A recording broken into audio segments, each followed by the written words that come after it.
안녕하세요, 여러분의 유튜버 돈하우스의 브린입니다. 고인물입니다. 반갑습니다. 반갑습니다. 경매 정말 어려운 단어 같아요. 그렇죠. 뭐 이렇게도 어렵고 저렇게도 어려운 게 경매라고 생각을 하는데 맞아요. 이번 영상으로 그냥 종결시켜 주겠다 하는 고인물님의 말씀을 제가요?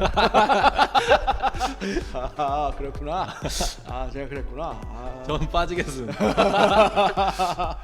네, 뭐 종결이라고 한다면 부족한 감이 없잖아 있을 겁니다. 왜냐하면 경매라는 것 자체가 아무리 경험해도 새로운 게 나와요. 새로운 장애물이 발생되고, 그리고 똑같은 장애물이더라도 상대가 어떤 타면에 따라서 그 정도의 차이가 너무 극심해요. 그렇기 때문에 뭐 경매를 종결한다, 이거는 사실상 헛소리고, 누가 만약에 그 어떤 전문가라도 이번 설명으로 경매에 대해서 모든 걸 종결시켜 줄게, 네 궁금증을 다 풀어줄게, 이렇게 말한다면 사기꾼입니다. 우선 경매에 아직 경험이 없으시거나 경매를 할까 말까 고민하시고 있는 분이 계시다면 그런 분들한테는 도움이 되고자 이번 컨텐츠를 이제 하고자 마음먹은 거고요. 그런 분들 같은 경우는 아직 내가 경매에 해본 경험도 없고 주변에 경매가 어떻게 하는지는 얼핏 들었고, 경매를 하고자 아직 내가 확실하게 발을 들여서 공부를 열심히 하고 있거나 또는 공부를 할까 말까 고민 중이신 분들 같은 경우에는 많은 도움이 되시리라 생각하기에 시작해 보겠습니다. 우선 경매란 타인의 불행을 나의 수익으로 전환시키는 구조를 갖고 있는 투자 형태라고 보시면 되세요. 이 말이 무슨 말이냐? 경매 물건은요, 물건의 주인이 경제적으로 금전적으로 한계에 도달해서 금융시장에서 퇴출될 때, 그 퇴출되는 과정 속에서 자신이 갖고 있던 모든 것을 청산당하는 그런 과정이 바로 경매 물건입니다. 만약에 그 집에 대해서 그 집주인이 많은 애착과 뭐 그런 것들을 갖고 있다면 풍수적으로나 기운적으로 봐서도 얼마나 그 한이라는 게 서려 있겠습니까? 그죠? 원통하죠. 그런 측면에서 봤을 때는 너무 나아간 거라고 생각하신다고 하더라도 집주인의 불행이 결과물로 나온 게 경매 사이트에 나온 경매 물건들입니다. 나는 그렇게까지 해서 돈을 벌고 싶진 않다 하시는 분들 같은 경우에 아예 경매에 관심을 접으시는 게 좋고요. 사람들은 이거를 좋은 말로 포장을 합니다. 하지만 실질적으로는 이렇다, 이게 바로 경매다, 먼저 말씀드리고 싶고요. 두 번째로, 경매를 게임으로 만약에 비유를 해가지고 설명해 드릴게요. 일반 장사는요, 성장형 전략 시뮬레이션이라고 볼 수 있어요. 내가 계속 하면 시간이 지나면 숙련자가 돼요. 그래서 기술자가 되고, 그 기술을 인정받아서 좋은 결과물을 만들어서 퀄리티로 소비자들이 늘어나게 되는, 그게 바로 일반 장사거든요. 경매는 뭐냐? 경매는 치킨 게임과 그리고 어드벤처 게임이 섞여 있어요. 치킨 게임은 아까 좀 전에 말씀드린 것처럼 타인이 더 손해를 봐야지 내가 더 이익을 봐요. 이거는 뭐 투자 원리에서는 기본적으로 들어가는 원리라고 할 수 있어요. 근데 두 번째는 어드벤처 게임이라는 거예요. 다른 뭐 주식 투자라든지 다른 투자 같은 경우에는 어떻게 보면 치킨 게임과 함께 플러스 해가지고 운빨 게임이라고 할 수 있어요. 아시죠? 해봐서. 운빨 게임이라고 할 수 있고, 어떻게 보면 도박성이라고 할 수 있는데, 경매는 도박성은 크지 않아요. 단 어드벤처 게임이에요. 왜 어드벤처냐? 언제 어디서 빌런이 나타날지, 어떤 함정에 내가 빠질지 우선은 알 수가 없어요. 내가 아무리 고수라고 해도, 내가 아무리 전문가라고 하더라도 내 예측 가능한 범위 이외의 함정과 빌런들이 언제 어디서 나타나도 이상할 게 없는 게 바로 경매입니다. 그래서 경매는 어렵다고 모든 사람들이 느낄 수밖에 없어요. 경매에 대해서 프레임과 뭐 어떻게 하는지 절차라든지 그런 거 설명하는 건 세고 셌고, 사실상 5분이면 그 설명 끝납니다. 근데 그런 뭐 식상하고 의미도 없는 그런 설명하기보다는 경매에 내가 발들이기 전에, 또는 경매에 관심이 분들인데 고민하시는 분들 같은 경우에는 앞으로 경매를 하는데 공부하는데 시간도 많이 걸리거든요. 그냥 무턱대고 하면 시간 별로 안 걸려요. 근데 그만큼 함정도 많고 빌런도 많고 위험하기 때문에 어느 정도 기본은 지식을 갖고 있고, 어떤 함정일 때는 내가 어떻게 해야 되고 또 법적으로 어떻게 해야 되는지 법과 관련된 걸 내 혼자 다 해야 되기 때문에 공부하는 시간이 늘어나게 됩니다. 그런데 많은 시간을 투자를 해야 되느냐, 아니면 그냥 난 다른 투자처를 한번 알아보겠느냐 라는 고민을 하신다면 반드시 이 부분을 짚고 넘어가셔야 될 것 같습니다. 그리고 이 두 가지에 대해서 내가 한번 상상을 해보세요. 나는 타인이 불행을 이용해가지고 내 수익을 극대화시키더라도 어차피 세상은 다 똑같아, 약육강식이고 우수한 놈이 더 많이 가지는 게 당연한 이치다 라는 기본 마인드가 세팅되어 있는 상태에서 나는 어떤 함정이나 빌런이 나타나도 무찌를 수 있으며, 그 무찌려는 과정 자체를 성취감을 얻고 즐거워한다 라는 분들은 경매가 적격입니다.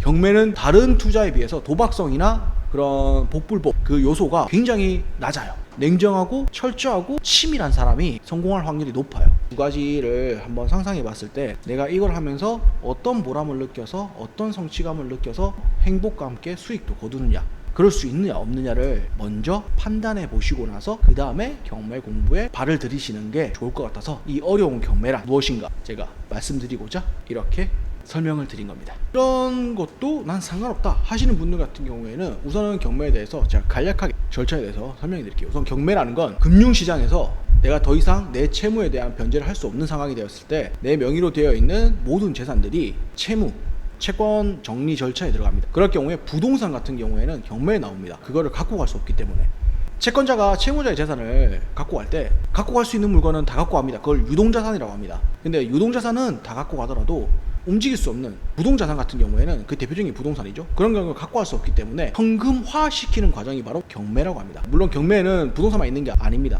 자동차도 있고. 그런데 우선 부동산만 얘기를 해본다면 현금화 시키기 위한 그런 경매 같은 경우에는 그 집에 집주인이 살고 있는 경우도 있지만 임차인이 살고 있는 경우도 있습니다. 임차권에 대한 그 권리가 어떻게 현재 진행되고 있는지에 대해서 반드시 확인할 필요가 있습니다. 그래서 첫 번째로는 경매 사이트에 들어갑니다. 우리 동네 또는 내가 목적으로 하는 동네 어떤 경매 물건이 나와 있는지 서치를 한 후에 내가 원하는 금액, 내가 감당 가능한 금액, 이때 감당 가능한 금액은 최소 금액이 얼마냐면 내가 경매에 참여할 그 집이 현재 감정가가 최하 얼마라고 나와 있습니다.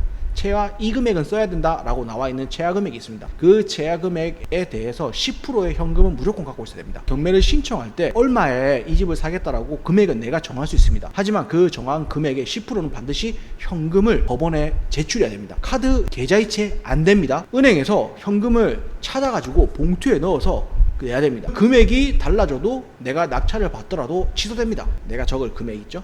그 금액 10%는 갖고 있어야 되기 때문에 예를 들어서 8천만 원에 네. 내가 경매를 낙찰받고 싶다. 그럼 8천만 원을 적지만 네. 현금 800만 원이 10%가 있어야 된다는 거잖아요. 왜냐면 내가 8천만 원 적어서 법원에 낼 때 10%인 800만 원을 현금으로 찾아서 봉투에 넣어서 같이 냅니다.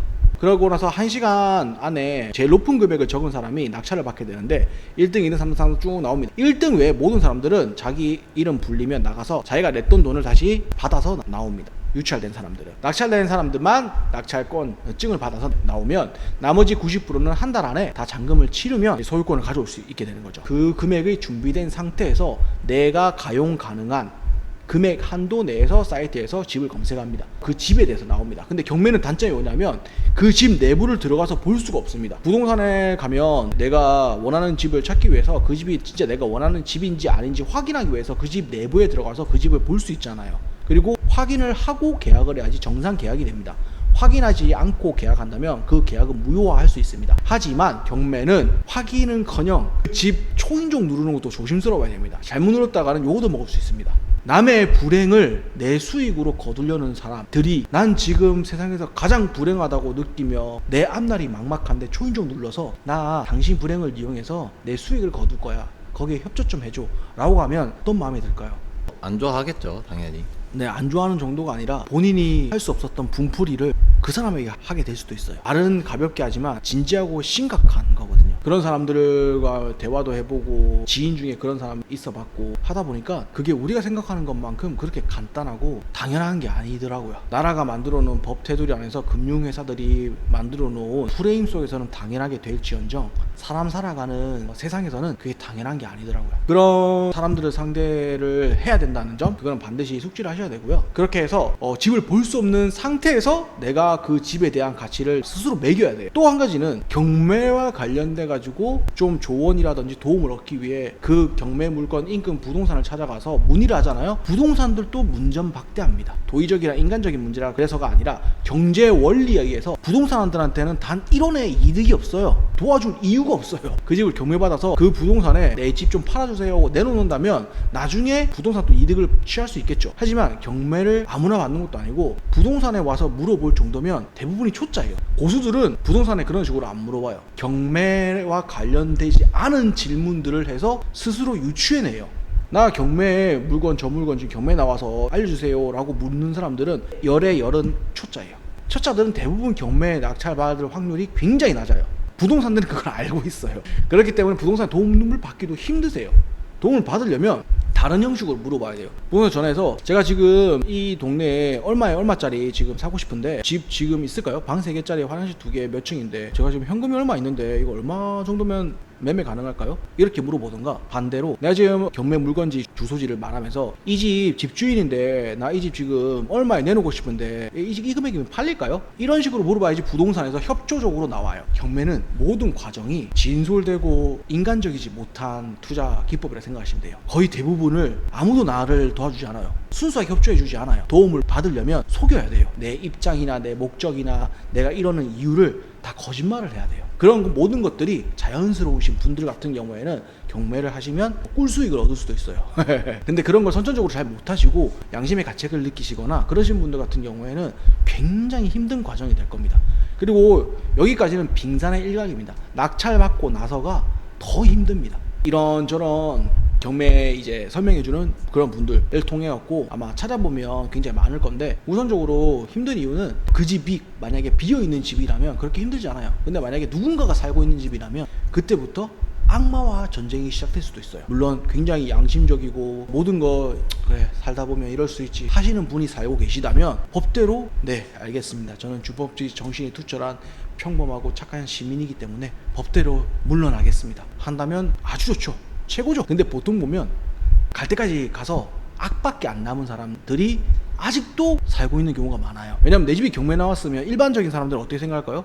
우리 집 경매 넘어가네, 큰일 났다, 우리 가족이 편안하고 안전하게 살 집을 이사 가야지 라고 생각하겠죠. 경매 낙찰되는데 최소 6개월 걸려요. 근데 기본적으로 10개월에서 한 1년은 잡거든요. 임차인이 살든 집주인이 살든 일반적인 사람이랑 벌써 이사 나갔어야 돼요, 일반적인 사고방식이라면. 근데 사고방식은 일방적이라도 내가 경매에 내 집이 내놔야 될 정도로 경제적으로 힘들다면 돈이 없어서 못 갑니다, 이사를. 그럼 어떻게 될까요? 악밖에 안 나요. 배째라 그 마음밖에 안 남습니다. 또 반대로 임차인이라면 집주인이 지금 나갔던 보증금 못 돌받겠죠. 악밖에 안 남습니다. 물론 경매에 낙찰돼가지고 보증금을 받고 나간 사람도 있겠지만 뭐라도 내가 보상을 좀 받고 싶다라는 마음이 강하기 때문에 그런 사람들과 함께 싸우거나 잘 회유해야 돼요. 그런 문제점도 있고, 그리고 더 큰 문제점은 사건 사고라든지 함정이 숨어있는 집들도 굉장히 많습니다. 그거는 너무 유형이 많기 때문에 다 말씀드리기 힘들지만 유치권을 행사하고 있는 물건 같은 경우에는 내가 그 집에 들어가지도 못합니다. 유치권을 갖고 있는 사람이 그 집의 출입이라든지 사용권 모든 거를 막을 수 있습니다. 전면 차단 가능해요. 아예 그냥 못 들어오게 할 수 있습니다. 유치권이 있는데 법원 경매 사이트에는 그게 안 적혀 있는 경우가 많거든요. 경매 낙찰 받는 사람이 일일이 다 알아봐야 돼요. 그래서 경매가 어렵다고들 하거든요.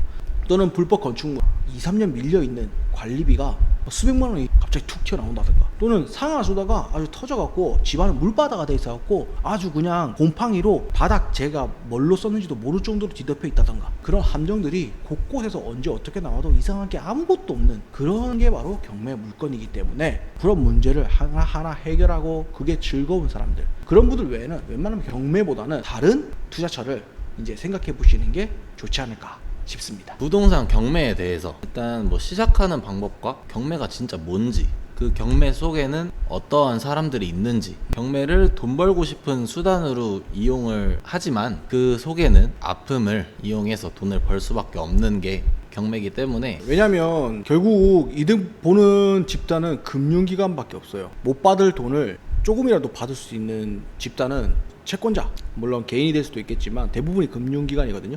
채무자인 집주인은 내 집을 팔아도 돈 한 푼 못 받을 거고 남는 게 없을 거니까. 그리고 뭐 매수자도 그걸 싸게 낙찰 받는다 하더라도 수익이 될 수도 있고 안 될 수도 있는 거고, 그 싸게 낙찰 받음으로 하여금 겪는 그런 어려움들을 다 매수자가 다 이겨내야 되거든요. 그러니까 손 안 대고 코 푸는 거는 금융기관밖에 없어요. 너네가 알아서 해. 네, 맞아요. 나는 돈 벌어 갈게. 맞아요. 이거잖아요. 그리고 매수자와 매도자와 그리고 그와 관련되어 있는 모든 사람들이 피 터지게 서로가 싸울 수밖에 없고, 그게 경매입니다. 이렇게 경매에 대해서 저희가 얘기를 나눠봤습니다. 이렇게 오늘도 저희 돈하우스를 네. 끝까지 시청해주신 모든 구독자 여러분들 부자 되시길 바랍니다. 부자 되세요. 여러분의 생각을 댓글로 남겨주시면 저희는 더욱더 유익한 알찬 영상으로 찾아뵙겠습니다. 감사합니다. 감사합니다.